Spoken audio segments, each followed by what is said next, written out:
UFC Fight Night Vegas 67, Strickland versus Imavov just took place, and I'm going to go through the entire card, starting with the early prelims, ending with the main event, giving my reaction and breakdown to every single fight on the card, and my overall event recap as well, starting straight away with the early prelim opener of Charles Johnson versus Jimmy Flick. Charles Johnson just ended up on top after Jimmy Flick went for a takedown and just beat up on Jimmy Flick. The entire time, Jimmy Flick had nothing for him pretty much. And, yeah, he was winning on the feet. He ended up on top and just continued to ground and pound Jimmy Flick. There was a bit of a question about the stoppage as to why there was a stoppage. Some people were saying it was a bit of an early stoppage. But Jimmy Flick, before the stoppage happened on a few occasions, showed body language like he was quitting out of the fight. Like, there were a couple of moments where he just sort of like covered his head and turned over to the side and didn't really try and defend himself whatsoever. So I get why the referee was thinking about jumping in when he did, but I think maybe they should have let it go on. Couple more strikes just to make sure that Jimmy Flick really wants out of there, because there was very little time left on the clock, and maybe Jimmy Flick knew that, and he was just sort of like playing possum and covering up, defending himself, knowing that he only has like 20 seconds left in the round before he gets a chance to do something again in round 2. But let's be honest, Charles Johnson was dominating the entire fight, and he was always going to win that fight. So Charles Johnson gets the job done by TKO. We move on. Up the card, Dan Argueta versus Nick Aguirre. I picked Charles Johnson, by the way, and I also picked Dan Argueta as well. Aguirre, I think his name is. He just sort of had bad transitions on the ground, pretty much, and Dan Argueta, who looked not the best on the feet either.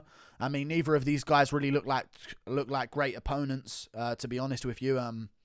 It was just mainly Dan Argueta winning the scrambles on the ground, ending up on top position, going for submission attempts, and just winning in all of the grappling situations. It was just him out scrambling Nick Aguirre. Whatever he did, Dan Argueta was one step ahead of him. If he went for the back of Dan Argueta, Argueta would escape that position, end up on top, and then get the back of Nick Aguirre instead.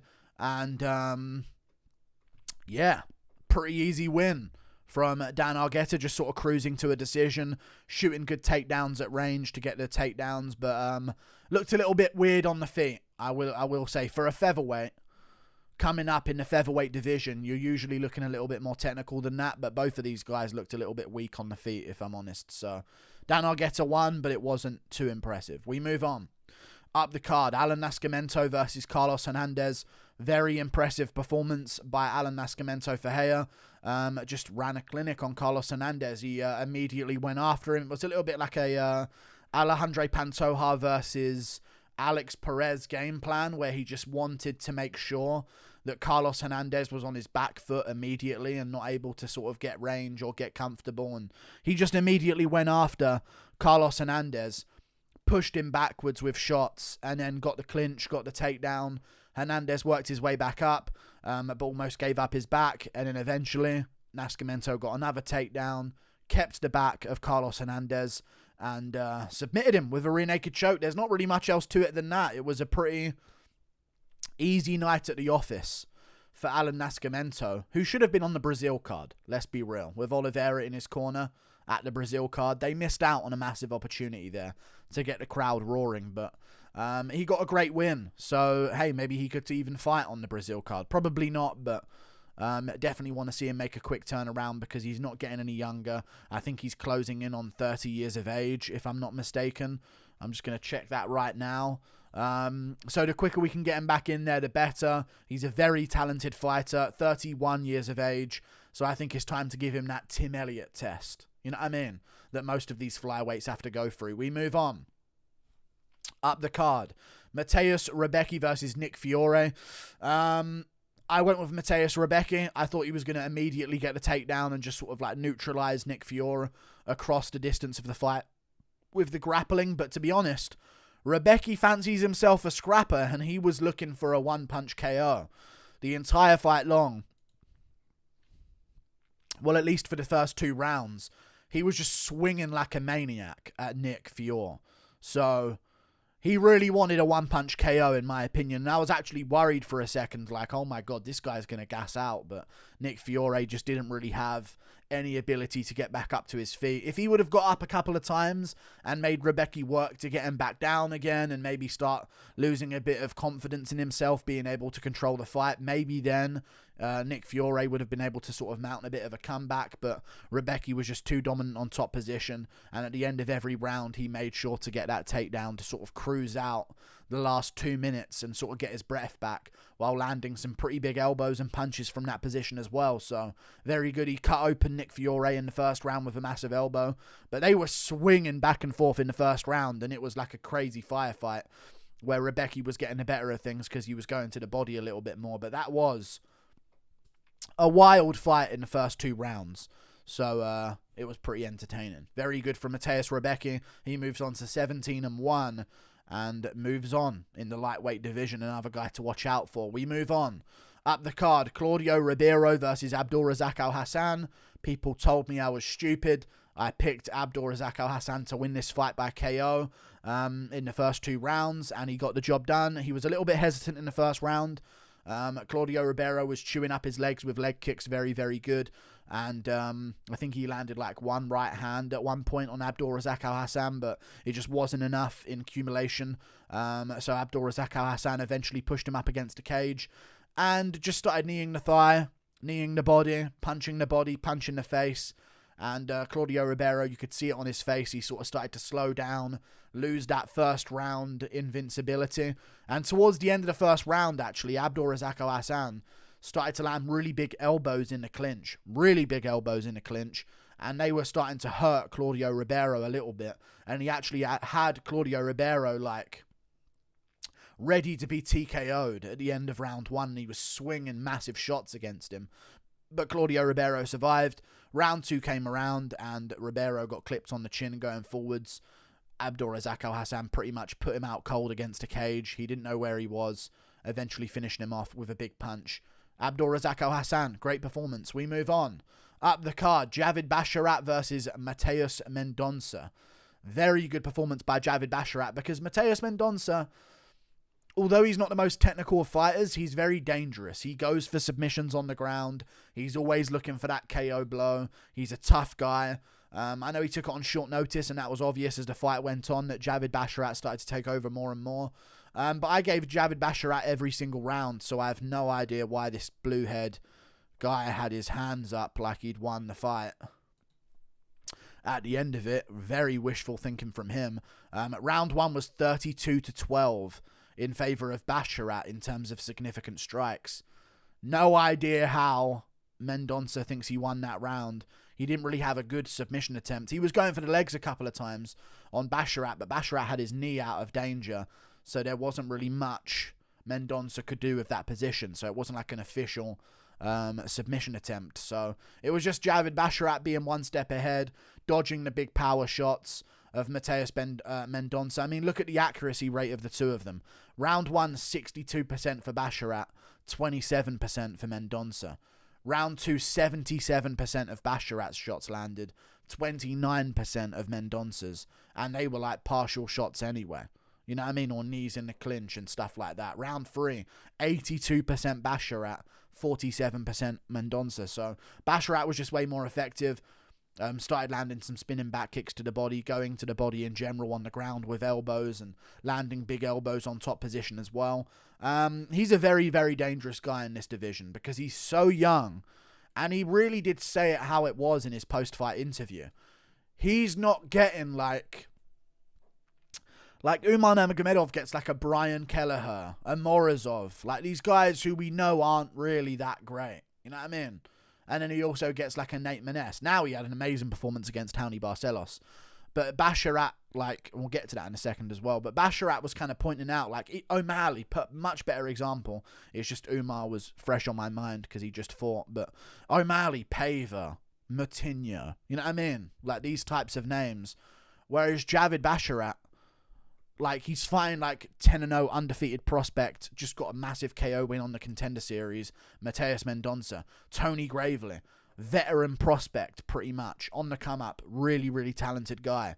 Could have potential himself. Trevin Jones, dangerous guy to take on in your debut, who beat Mario Batista, who's now looking really good.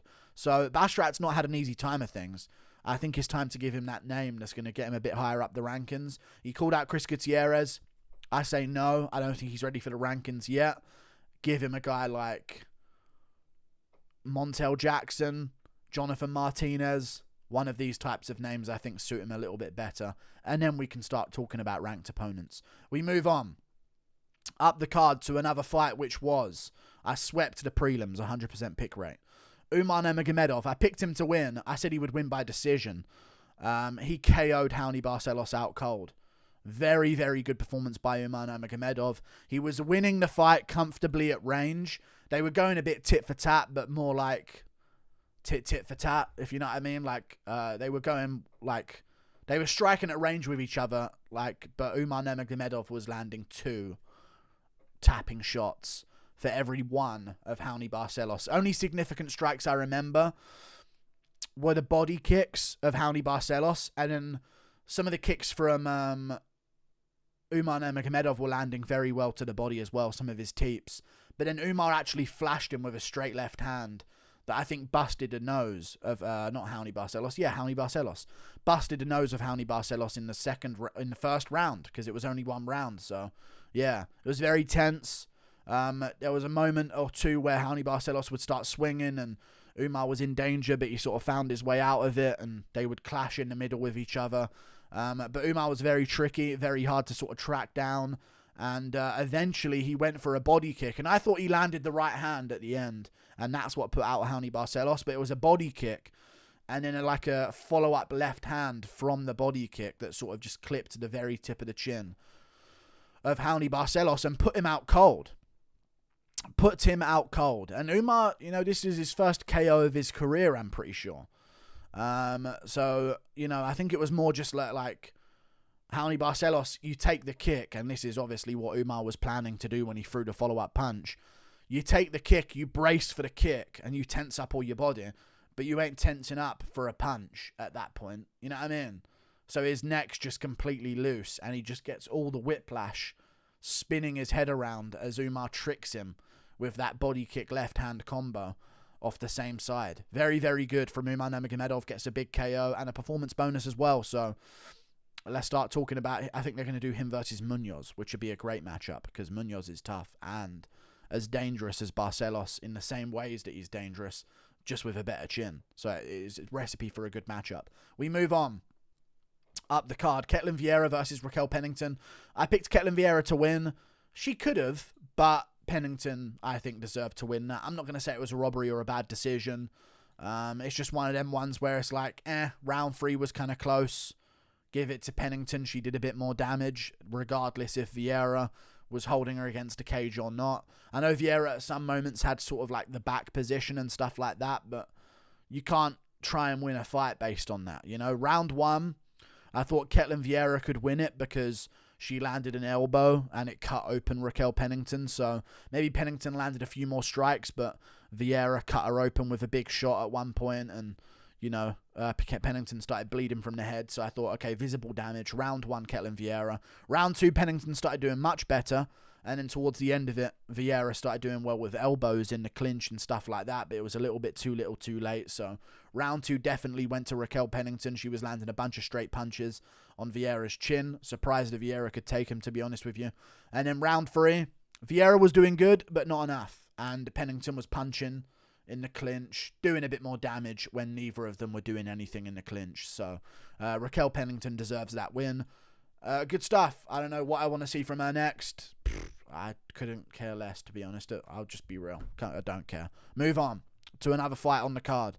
Roman Kopylov versus Punahele Soriano. I went with Punahele Soriano. Man, Roman Kopylov's improved. He is massively improved, and I respect him. I'm going to start looking at this guy as like a future prospect in the middleweight division because he came into the UFC, he was a little bit young, like he's still 31, so, you know, he had a long time off. Remember, he started in the UFC in 2019, 4 years ago now, so I just saw him as the guy who lost to Carl Roberson. You know, got outstruck by Carl Roberson, who everyone beat eventually in the middleweight division, so that don't look good. And then got taken down by Roberson and subbed in the third round of that fight. And I was like, that's not a good look for him. And then he has a bunch of fights cancelled because he's injured or his opponent's injured. And he gets Duraev, and he has a good third round where he does well against Duraev, but Duraev kind of dominates him in the first two and wins those pretty convincingly. And then Duraev goes on and gets beaten by guys. So I was like, this Kopylov guy is not all that good. Punahele should be able to beat him. But he massively improved. He looked great against Alessio De Chirico. He's definitely improved his takedown defense. He stuffed all of De Chirico's takedowns and got the KO there. But in this fight with Punahele Soriano looked defeated from the get-go, in all honesty. He did. Like, he was swinging shots and then sort of looking like, God, I just used up a bit more energy there. And by like halfway through the first round, you kind of got the gist that Kopylov was going to start taking over, you know? Just because Soriano would throw a bunch of shots, a couple of them would land, but not clean enough to get a KO win, of course. And then Kopylov would still be there, feinting, jabbing him, you know, leg kicking him. Body kicks were massive in this fight as well. Jabbing Punahele Soriano to the body on occasion too. And it was just Punahele Soriano was headhunting. He was headhunting, overswinging his shots, failing takedowns, getting taken down by Kopylov at one point, and then even like trying to butterfly sweep him, and he ended up like putting Kopylov in like side control, I believe it was.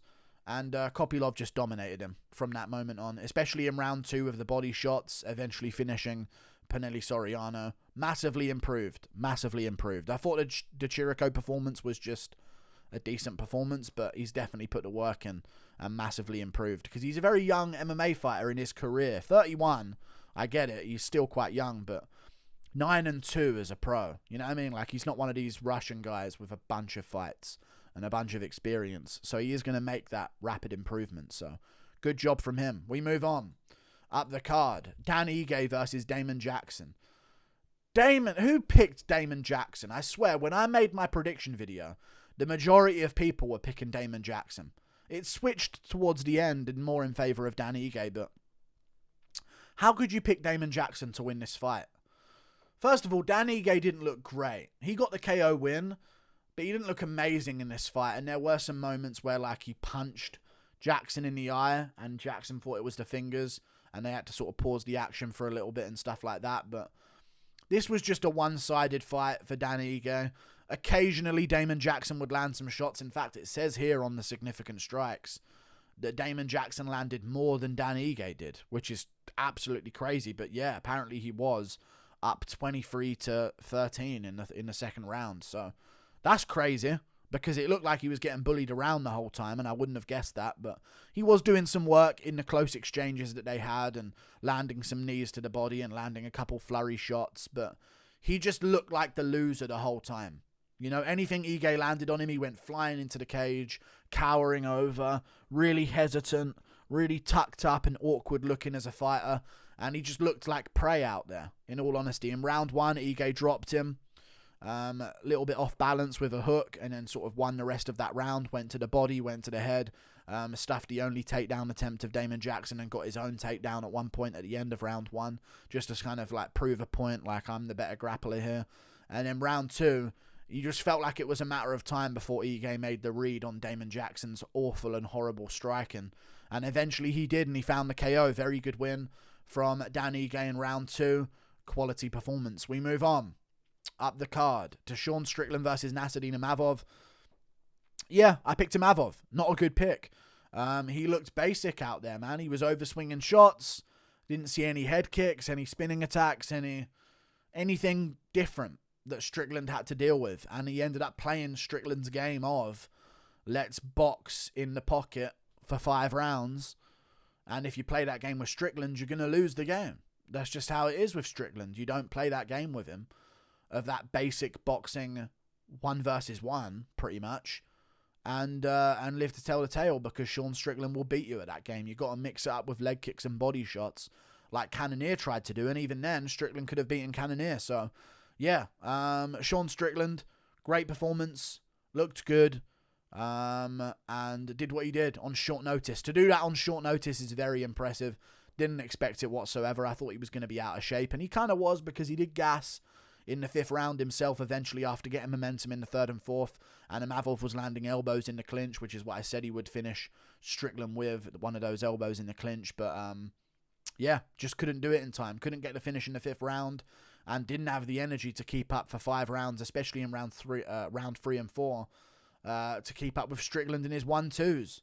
So Imavov kind of got exposed, and I made a full video about it if you want to check it out. But I went 8-3 on predictions. Not a bad way to start the year. Wish I could have done a little bit better, but whatever. Like and subscribe. Thank you for watching. Here's to a Brazil card, and a bunch of news is going down. So I got to make my reactions to that as well, I guess. Ngannou leaving the UFC. Edward Zusman official for a trilogy. Gaethje Fiziev, like, all sorts of stuff's going down. See you later. Toodle pip. Goodbye. Sean Strickland literally exposed Nassourdine Imavov with a jab too. On 4 days' notice. Pretty impressive. See you later.